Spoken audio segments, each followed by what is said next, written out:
It's an extremely difficult reflection for me to give because I'm so troubled by learning the truth about the way European settlers and the U.S. government treated the indigenous peoples here in Sonoma County. I grew up in Atlanta, Georgia, so I knew nothing about what happened to the Pomo or the Miwok peoples during the gold rush or afterwards.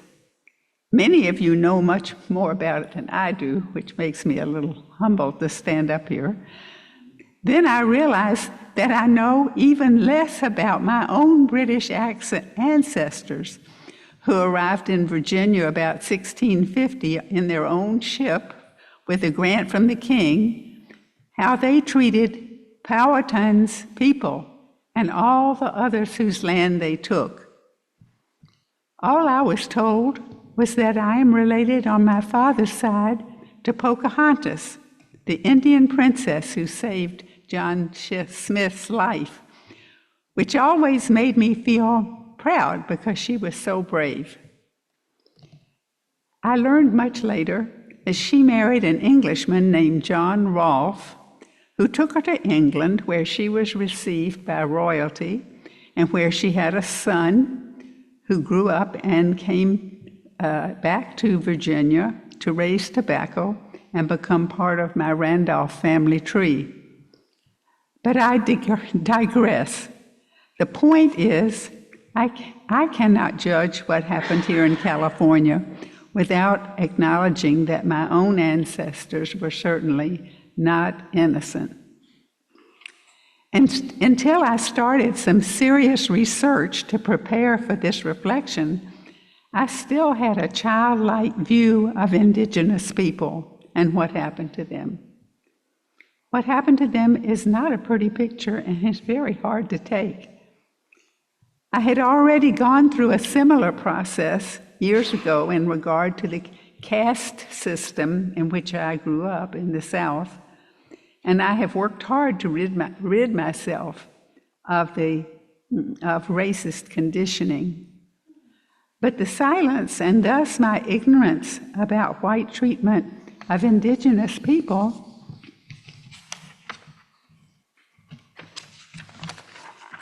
is very much like the basis of the policies of our present government.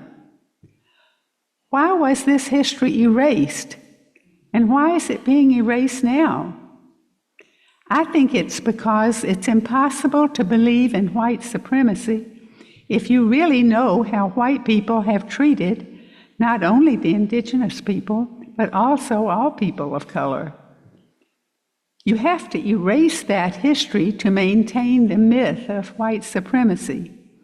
If you find out the truth, it is impossible to hold a naive, idealistic idea that white people just naturally come out on top. No, it's painful to find out that they sometimes cheated, stole, terrorized, and killed to get and stay on top. For instance, here are some of the ways European settlers and later the U.S. government dealt with the Native Americans here in Northern California. I learned that settlers, this was the early settlers took children away from indigenous families to be their indentured servants, occasionally killing the parents in the process. The settlers, especially after the gold rush, when Native people were in their way, they just got rid of them. Settlers actually raised money to arm and pay militias to wipe out whole Indian villages.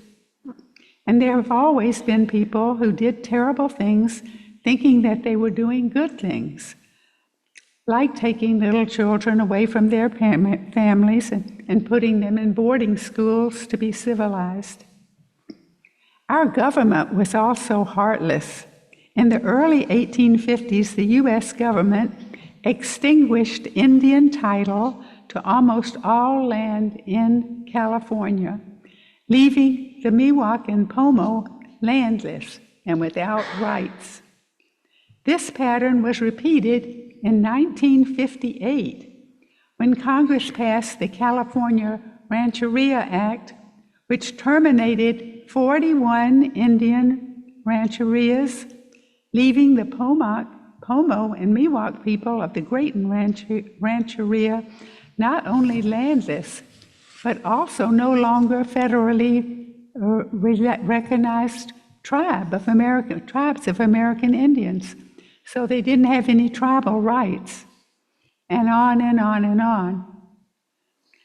I really enjoyed, that was all hard to read, but I really enjoyed reading the story of Greg Saris and the establishment of the Grayton Casino. It is a fascinating saga that took many years to raise these same landless, tribeless Native Americans in our county, who are now the federally recognized Federated Indians of Grayton Rancheria.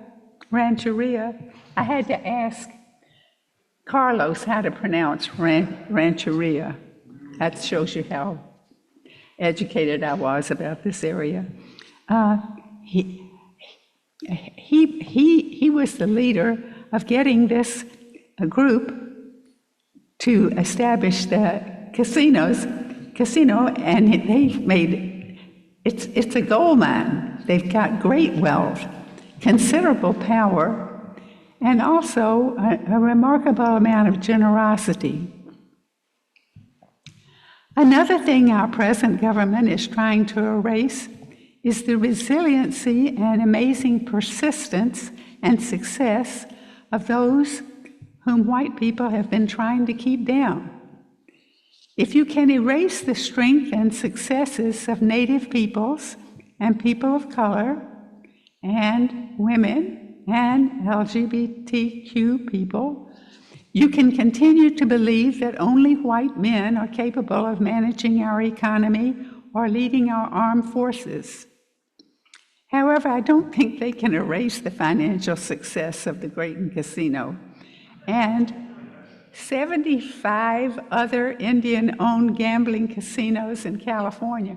California has more Indian-owned gambling casinos than any other state.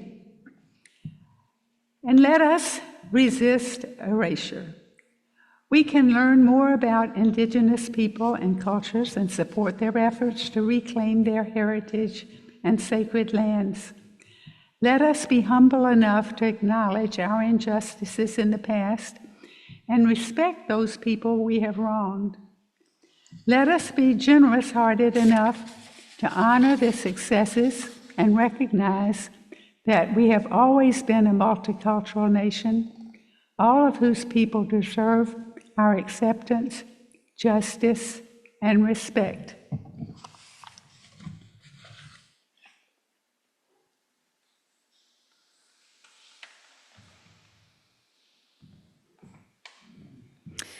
Thank you, Claire. Thank you for all the research you did and for the courage it takes to face the truth intentionally and to come up with ways to say it and speak it. It's hard to do.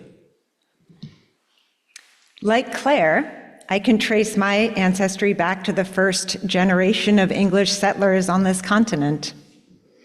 This summer, while visiting relatives in New Hampshire, my parents and I located a memorial stone dedicated to Deacon Robert Page III, who arrived in 1639, and his progeny.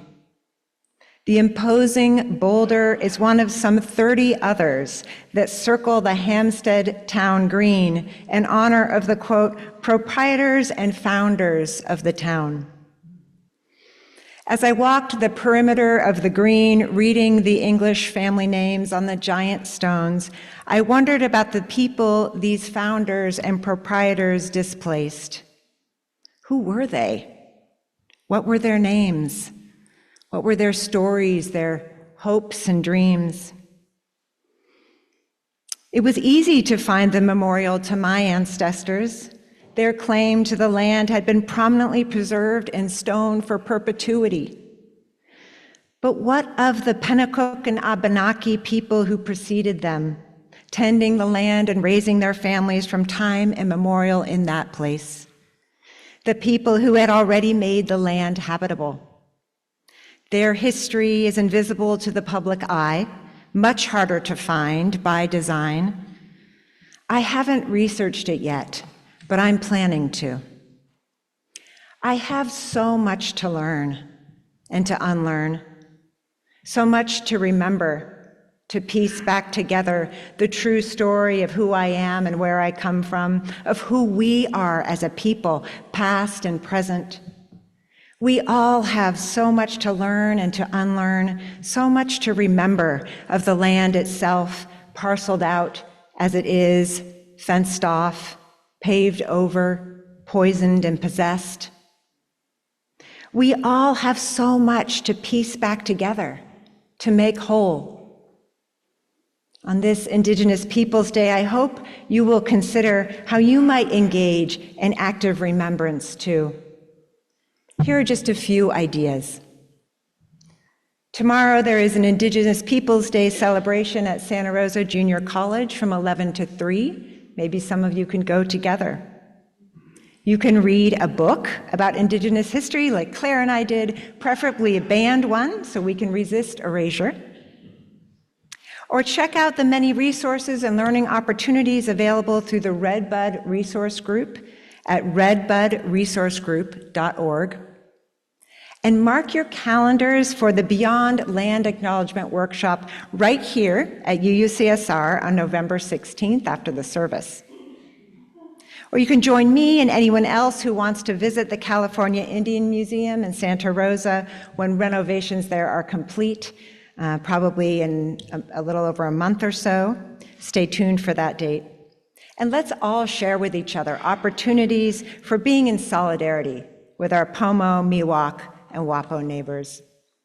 So many ways to actively remember, to seek the truth in love. And I know that it's hard. It's been a hard service to hear these things. But we are here together. Hopefully we create a container of love and support and commitment, and our covenants can hold each other in facing those harsh truths. I am here to talk to you. If you need to talk to somebody after the service, please seek me out. I'll be right outside. We move towards wholeness for ourselves and future generations when we support each other in actively remembering. This is sacred work.